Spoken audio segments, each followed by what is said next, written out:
Welcome back to Changfied YouTube channel. The trial of South Sudan suspended first by President Dr. Machar has officially entered a decisive turning point. After 8 months of courtroom proceeding, the prosecution has now formally closed its case against Dr. Machar and 7 co-accused individuals. This development marks a major shift in one of the most politically sensitive trials in South Sudan's recent history. But the question now is no longer about what the prosecution believes, it is about what the court will decide next. Was the evidence strong enough to support charges of treason, crime against humanity, terrorism, and murder? Or will the defense succeed in challenging the foundation of the entire case? In today's breakdown, we go deep into what happened in court, what evidence was presented, the legal and political implication, and what to expect next as the trial moves into its most critical phase. Last Friday, a prosecutor in Juba formally closed their case against Dr. Machar and his co-accused. Lead prosecutor Ajo Onyo Issa announced that the state has completed its presentation of witnesses and documentary evidence after 216 days of hearing, which began on September 22nd, 2025. Well, during this period, the prosecution called a total of 14 witnesses. 7 of these witnesses testified in open court. 7 testified under protective closed-door condition. The prosecution argument centered on one core claim, that Machar and his associates were linked to an alleged coordinated attack on a government military base in Nasser, in northeastern South Sudan. The charges are extremely serious, including treason, crime against humanity, murder, terrorism, and conspiracy. These are among the most severe criminal charges possible in any judicial system. The prosecution stated that it had presented sufficient evidence to justify charging all accused persons jointly and severally, meaning they are allegedly responsible both individually and collectively. But the defense strongly disagrees, and now the burden shifts. And let's look at the evidence presented in court. Well, one of the most important elements of this trial has been the type of evidence used. The prosecution relied heavily on 3 categories. Number 1 is witness testimonies. Witness includes both public and protected individuals. Protected witnesses suggest that the court considered some testimony sensitive enough to require anonymity or security measures. This is often used in cases involving national security or army conflict. However, witness testimony in politically sensitive cases is often scrutinized for reliability, consistency, and possible bias.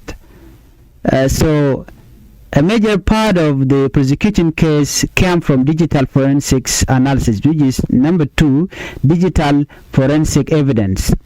A key expert, Red Logo Peter Calvin Rafadi, who is South African forensic expert, examined electronic devices and signal data believed to be linked to the accused. This includes signal recording, device data extraction, and communication analysis.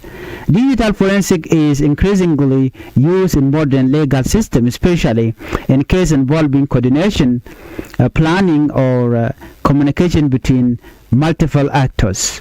But it also raises a critical issue: how reliable is the chain of custody and interpretation of digital data? Number 3 is documentary evidence. The prosecution also submitted various documents intended to support its claim. However, the court itself raised procedural and technical questions about some of the digital evidence presented. This is important because it suggests the judges themselves are carefully scrutinizing how the evidence was collected and interpreted. Let's look at courtroom question and legal scrutiny. One of the most significant developments is this trial. Came not from the prosecution or defense, but from the judges. The court reportedly raised detailed procedural and technical questions, particularly regarding the reliability of digital forensic material, the methodology used in analysis, the interpretation of signal data.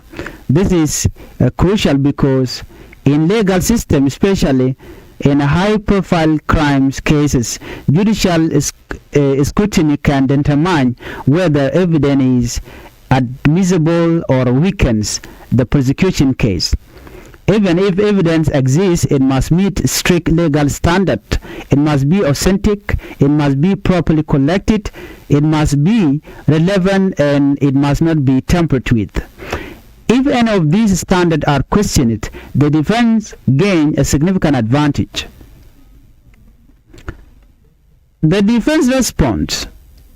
The defense team, led by Kulu Al-Kul, responded strategically after the prosecution closed its case. They requested, number 1 is 1 week adjournment. The defense asked for more time to prepare the accused for questioning by judges. This is a standard legal move, especially in complex trial, allowing the defense to organize testimony and strategy. Second, live broadcast of proceeding. The defense also requested that the next session be broadcast live on the national broadcaster, South Sudan Broadcasting Corporation.